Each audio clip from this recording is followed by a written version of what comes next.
തീർച്ചയായും നീത, വീണ്ടും ഗൾഫ് രാജ്യങ്ങളെ ആശങ്കപ്പെടുത്തിക്കൊണ്ടാണ് യുഎയിലേക്കുള്ള മിസൈൽ ആക്രമണം വന്നിരിക്കുന്നത്. എന്തായാലും യുഎയിൽ വീണ്ടും ഇറാന്റെ ഡ്രോൺ ആക്രമണം നടന്നു എന്നുള്ളതാണ്. യുഎക്ക് ഇറാന്റെ നേരെ 15ഓളം മിസൈൽ ആക്രമണങ്ങൾ നടത്തിയെന്ന വിവരമാണ് ഇപ്പോൾ പുറത്തു വരുന്നത്. 12 ബാലിസ്റ്റിക് മിസൈലുകളും 3 ക്രൂയിസ് മിസൈലുകളുമാണ് ഇറാൻ ഉപയോഗിച്ചിരിക്കുന്നത്. 4 ഡ്രോണുകൾ ഉപയോഗിച്ചും ആക്രമണ ശ്രമം ഉണ്ടായതായ റിപ്പോർട്ടുകൾ കൂടി പുറത്തു വരുമ്പോൾ ഈ വ്യോമാക്രമണത്തിൽ 3 ഇന്ത്യക്കാർക്ക് പരിക്കേറ്റു എന്നുള്ളൊരു വാർത്ത കൂടെ വരികയാണ്. സാരമായി തന്നെ പരിക്കേറ്റ 3 പേരെയും ആശുപത്രിയിൽ പ്രവേശിപ്പിച്ചിരിക്കുകയാണ്. സാരമായി തന്നെയുള്ള പരിക്കുകൾ ഉണ്ട് എന്നുള്ളതാണ്. അതേസമയം ഫുജൈറയിലെ ഡ്രോൺ അവശിഷ്ടങ്ങൾ വീണ ഓയിൽ ഇൻഡസ്ട്രി സോണിൽ തീപിടുത്തം ഉണ്ടായതായും അധികൃതർ സ്ഥിരീകരിച്ചിട്ടുണ്ട്. നമുക്കറിയാം, ഈ ഒരു യുദ്ധം അല്ലെങ്കിൽ യുദ്ധ സാഹചര്യം ആരംഭിച്ചത് മുതൽ തന്നെ ഈ ഗൾഫ് രാജ്യങ്ങൾ തീർത്തും ആശങ്കയിലായിരുന്നു. എന്നാൽ ഈ ഒരു താൽക്കാലിക കരാർ തന്നെയായിരുന്നു കുറെ സമാധാനത്തിലേക്ക് നയിച്ചിരുന്നെങ്കിൽ വീണ്ടും ആശങ്ക വിതറിക്കൊണ്ട് തന്നെയാണ് ഈ ഒരു യുഎയിലേക്കുള്ള ഒരു ആക്രമണം അതുണ്ടായിരിക്കുന്നത്.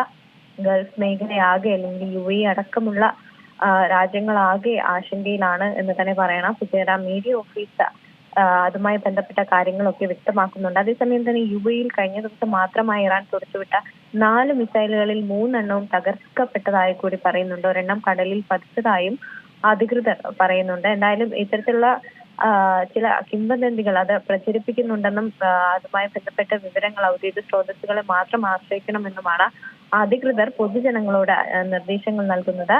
എന്തായാലും ഇപ്പോൾ 15 മിസൈൽ ആക്രമണങ്ങളാണ് ഈ യുഎഇക്ക് നേരെ വന്നിരിക്കുന്നത് എന്നുള്ളതാണ്. അതിൽ 3 ഇന്ത്യക്കാർക്ക് പരിക്കേറ്റു എന്നുള്ളതും കൂടുതൽ ആശങ്കപ്പെടുത്തുകയാണ്. അതേസമയം തന്നെ ഈ ഒരു യുദ്ധം ഹോർമസുമായുള്ള ഈ ഒരു യുദ്ധം അത് കൂടുതൽ കാഠിന്യമുള്ളതാകുന്നു എന്നുള്ളത് തന്നെയാണ്. അമേരിക്കൻ യുദ്ധ കപ്പലുകൾക്ക് ഇപ്പോൾ ഇറാന്റെ മിസൈൽ പ്രഹരം എന്നുള്ളൊരു വാർത്ത കൂടി, ഏറ്റവും പുതിയ വാർത്ത കൂടി വരികയാണ്. ആഗോള എണ്ണ വ്യാപാരത്തിന്റെ ജീവനാഡിയായിട്ടുള്ള ഈ ഹോർമസ് കടലിടുക്കിൽ വീണ്ടും യുദ്ധ ഭീതിയുടെ നിഴൽ വീണിരിക്കുന്നു എന്നുള്ളത് തന്നെയാണ്.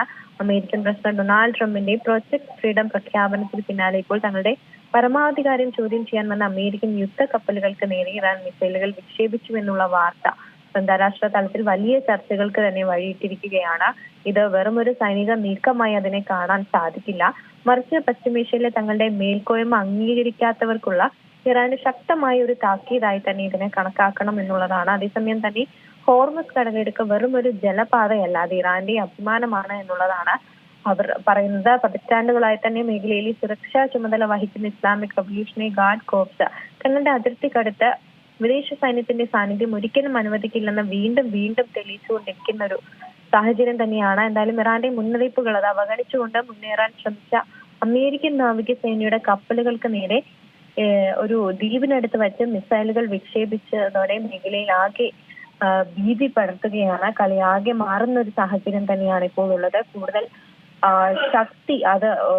ശക്തിപ്പെടുന്നു ഈ ഒരു യുദ്ധം എന്നുള്ളതാണ് മനസ്സിലാക്കാൻ കഴിയുന്നത്. എന്തായാലും ഹോർമസ് കടലിന്റെ മാനേജ്മെന്റ് തങ്ങളുടെ കൈകളിലാണ്. അത് ലംഘിക്കുന്ന ഏതൊരു ശക്തിയും കനത്ത വില നൽകേണ്ടി വരും എന്നുള്ളൊരു കടുത്ത മുന്നറിയിപ്പ് കൂടി ERGC വക്താവ് പറയുന്നുണ്ട്. സിവിലിയൻ കപ്പലുകൾക്കും വാണിജ്യ കപ്പലുകൾക്കും സുരക്ഷിതമായിട്ടുള്ള പാത ഒരുക്കുമ്പോൾ തന്നെ ഈ ഒരു സൈനികമായ കടന്നുകയറ്റങ്ങളെ ഉരുക്കുമുഷ്ടി കൊണ്ട് നേരിടുമെന്ന ഇറാന്റെ പ്രഖ്യാപനം അതുകൂടി വരുന്ന ഒരു സാഹചര്യത്തിൽ ഇനിയിപ്പോൾ എന്താകും വരും ദിവസങ്ങളിലുള്ള ഒരു പശ്ചിമേഷ്യയുടെ ഒരു കാര്യം എന്നുള്ളതിൽ തീർത്തും ഭീതി ഉണർത്തുകയാണ് ഇത്തരം കാര്യങ്ങൾ. അതേസമയം തന്നെ അമേരിക്കൻ പ്രസിഡന്റ് ഡൊണാൾഡ് ട്രംപിന്റെ മുന്നറിയിപ്പ് കൂടി വരികയാണ്. ഹോർമസ് കടലിടുക്കിലെ കപ്പൽ ഗതാഗതം സുഗമമാക്കുന്നതിനായി അമേരിക്ക ആരംഭിച്ച പ്രൊജക്ട് ഫ്രീഡം ആ ദൗത്യത്തിന് നേരെ ഇറാൻ നടത്തിയ ആക്രമണം ഇനി എന്തെങ്കിലും ഒരു ആക്രമണം വരികയാണെങ്കിൽ ആ രാജ്യത്തെ തന്നെ ഭൂമുഖത്ത് നിന്ന് തുടച്ചു നീക്കുമെന്നാണ് ഇപ്പോൾ US പ്രസിഡന്റ് ഡൊണാൾഡ് ട്രംപ് നൽകിയിരിക്കുന്ന മുന്നറിയിപ്പ്. ഒരു അഭിമുഖത്തിലാണ് ട്രംപ് തന്റെ കടുത്ത പരാമർശം നടത്തിയിരിക്കുന്നത്. നിലവിൽ അമേരിക്കൻ നാവികസേന നടത്തുന്ന നീക്കങ്ങൾ ചരിത്രത്തിലെ ഏറ്റവും വലിയ സൈനിക നീക്കങ്ങൾ ഒന്നാണ് എന്ന് തന്നെയാണ് ട്രംപ് ഇപ്പോഴും വിശേഷിപ്പിക്കുന്നത്. ലോകമെമ്പാടുമുള്ള യുവസൈനിക താവളങ്ങൾ അത്യാധുനിക ആയുധങ്ങൾ കൊണ്ട് സജ്ജമാക്കിയിട്ടുണ്ട് എന്നുള്ളത് തന്നെയാണ്. അവയെല്ലാം എന്തെങ്കിലും ഒരു കാര്യം വന്നിട്ടുണ്ടെങ്കിൽ അതെല്ലാം തന്നെ ശക്തമായി തന്നെ ഉപയോഗിക്കും എന്നുള്ള ഒരു കാര്യം കൂടിയാണ് ട്രംപ് പറഞ്ഞു വെക്കുന്നത്. എന്തായാലും ഹോർമസ് കടലിൽ വെച്ച് ദക്ഷിണ കൊറിയൻ ചരക്ക് കപ്പലിന് നേരെ ഈ ഒരു ആക്രമണം ഉണ്ടായ ഒരു പശ്ചാത്തലത്തിൽ അമേരിക്കയുടെ ദൗത്യത്തിന് പങ്കാളിയാകാൻ ട്രംപ് ദക്ഷിണ കൊറിയയോട് ആവശ്യപ്പെടുകയും ചെയ്തിട്ടുണ്ട്.